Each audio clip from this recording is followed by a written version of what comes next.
안녕하세요. 오늘은 병의 90%는 걷기만 해도 낫는다. 너무 신기해서 책을 쉽게 읽어드릴게요. 최대한 간단하게 정리해드릴게요. 나가오 가지히로. 병의 90%는 걷기만 해도 낫는다. 걷기는 가장 훌륭한 약이다. 라파 원리로 가볍게 적용해 볼게요. 운명을 바꾸는 걷기의 힘? 그럴싸한데요. 오래전 의대를 지망하며 생활전선에 뛰어들었던 재수 시절부터 내 머릿속을 떠나지 않던 의문이 있다. 의사는 왜 이렇게 많은 약을 처방할까? 약 처방이 치료의 전부라면 컴퓨터도 할 수 있는 일 아닐까? 고성능 컴퓨터라면 문진 결과를 근거로 병명을 파악하고 필요한 약을 고르는 작업 정도는 자동으로 가능할지 모른다. 증상에 약을 처방하는 것만이 의료라면 의사는 필요 없을 것이다. 환자의 생활 습관을 바로잡아 병증을 완화시키거나 완치하는 것, 건강을 해치는 생활 습관을 고칠 수 있도록 조언하는 것이야말로 의사의 본분은 아닐까. 이런 생각으로 시작했대요. 그래서 알게 된 게 걷기. 대부분의 병은 걷기만 해도 낫는다. 의료 상식에 속지 말라. 제대로 알아야 제대로 걷는다. 걸으면 인생이 달라진다. 그럴싸하죠. 한번 열심히 걸어봅시다. 최대한 간단하게 정리하는 의미로 제가 간단하게 읽어드릴게요. 정리하는 어디 보자. 이게 라파하고 저도 걷기 시작하면서 건강에도 좋았던 것 같거든요. 걸어서 좋아진 게 아니라 누가 그러더라고. 걸어서 좋아졌구나 그런 말을 들었거든요. 걷는 것도 힘이 있어야 걸을 수 있어요. 그 전에는 힘이 없어 걸을 수가 없었는데 이 동네 마트 5분 10분 거리도 못 갔는데 라파를 하면서 5분 10분 15분 20분 점점 가기 시작하면서 이게 뭐지? 그래서 힘이 생겨서 걷기 시작하니 걸으면서 더 테스트하기 위해서 10분 걸었던 거 30분 1시간 2시간 3시간 4시간 계속 하면서 제가 3년 5년 습관이 되었었죠. 완전히. 그래서 살도 7kg 빠지고 이제 걷는 거에 일상, 제 몸의 일부가 됐어요. 그래서 첫째 걷는 게 좋지만 근데 이제 라파는 첫째 체력, 힘이 있어야 걸을 수도 있다. 근데 이제 걸었을 때도 좋은 점, 이제 뇌 건강도 장이 결정한다. 라파는 배에 붙이기 때문에 그 이야기도 살짝 해드릴게요.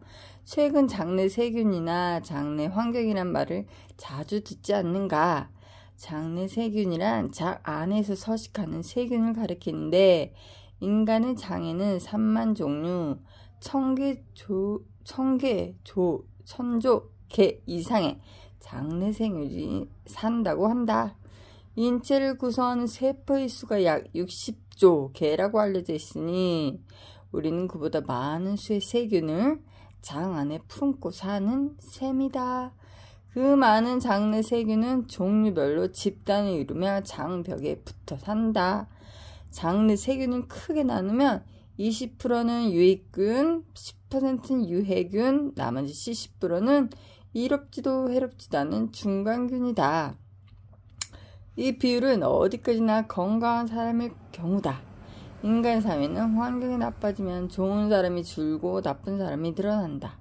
장내 세균도 이와 같아서 장내 환경이 나빠지면 유해균의 비율이 증가하고 유익균의 비율이 줄어들어 몸에 나쁜 영향을 준다. 중요한 말이네요. 장내 환경이 나쁘면 변비에 걸리기 쉬워진다는 결과는 누구든 예상할 수 있을 것이다. 사실 장은 우리 몸 최대의 면역기관이라고 알려져 있는데 체내 면역 체계의 대부분이 장에서 시작된다. 따라서 장내 환경이 나쁘다는 말은 비단 장만의 문제가 아니라 몸 전체의 면역 환경이 악화될 수 있다고 해석할 수 있다. 아주 중요한 걸 배웠어요. 장이 그렇게 많은 걸 차지하는군요. 그래서 아프나 안 아프나 장을 열심히 해야 돼요. 꼭 여기서 이렇게 말하잖아요. 뼈가 부러져도 절대 수술하지 말라. 아무리 나이가 들면 아무리 조심해도 골절상호를 당할 가능성이 높다. 근육력이 현저히 떨어져 쉽게 넘어지기 때문이다. 집안에서 미세한 턱에 걸려 넘어지는 바람에 바닥을 짚다가 손목에 금이 가거나 한밤중에 화장실 가려고 일어설 때 몸을 가누지 못해 주저앉다가 요추 압박 골절을 하는 사례가 결코 적지 않다. 압박 골절이란 뼈가 짓눌리듯 부러지는 증상을 말한다. 여러분은 뼈가 부러지면 어떻게 하나요? 대부분은 병원에 간다고 대답할 것이다. 병원을 찾아 전문의를 진찰을 받으면 어떻게 될까? 입원이나 수술을 권한다. 그렇게 골절로 입원을 하면 어떻게 될까? 예를 들어 엉덩방아를 찧어 요추 압박 골절을 입었다고 하자 허리에 극심한 통증이 생기기 때문에 병원에선 안정을 취하라고 권한다. 입원 기간 동안 개인적인 공간은 침대 주변뿐이라 환자는 대부분의 시간을 누워서 보낸다. 그런데 고령자가 그 상태로 3, 4주나 입원하면 정말로 자리보다는 면치 못할 수 있다. 자리에 누워서만 생활하면 나이가 많을수록 점점 골밀도가 떨어지기 때문이다. 일주일 내내 누워서 지내면 발 뒤꿈치 뼈에 숭숭 구멍이 생기기 시작한다. 다음은 허리뼈나 등뼈 같은 척추나 넓적다리뼈의 골밀도로 저하된다. 변화가 제일 적은 곳은 우리 몸의 가장 위에 있는 두개골이다. 뼈는 일어서거나 걸을 때마다 일상적으로 중력을 견디기 때문에 걷지 않으면 점점 골밀도가 떨어진다. 계속해서 중력을 가하지 않으면 순식간에 뼈가 녹고 골다공증이 진행된다. 게다가 골다공증 환자는 골절상을 입기 쉽다. 엉덩방아를 찧어 압박골절을 일으켰다는 사실 자체가 이미 뼈가 약해졌다는 증거다.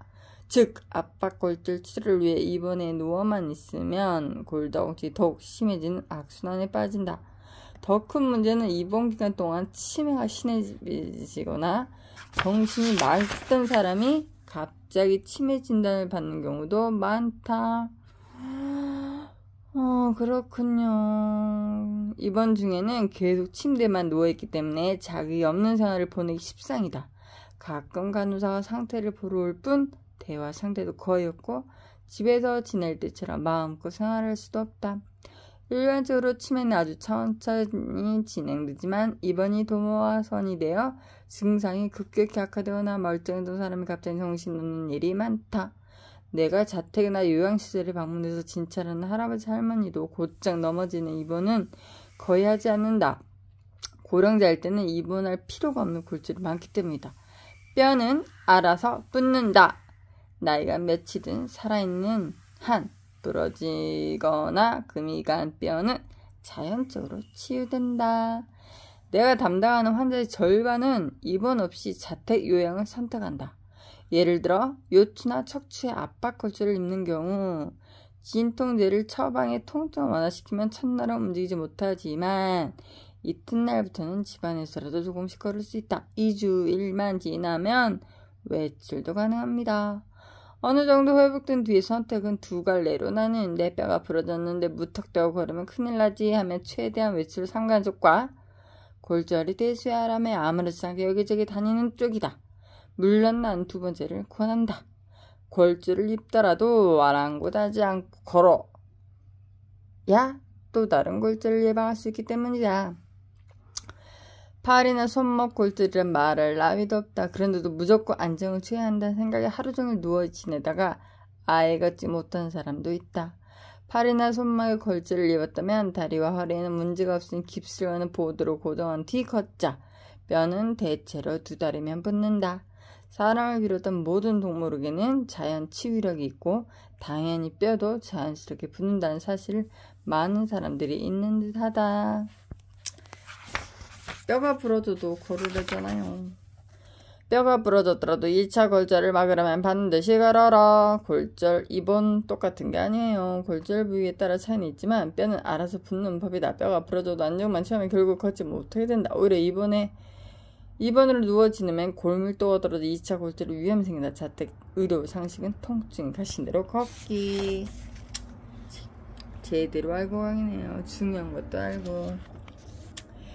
아하, 아파서 못 걷는 것이 아니라 걷지 않아서 아픈 것이다. 걷기가 이렇게 중요하네요. 감사합니다.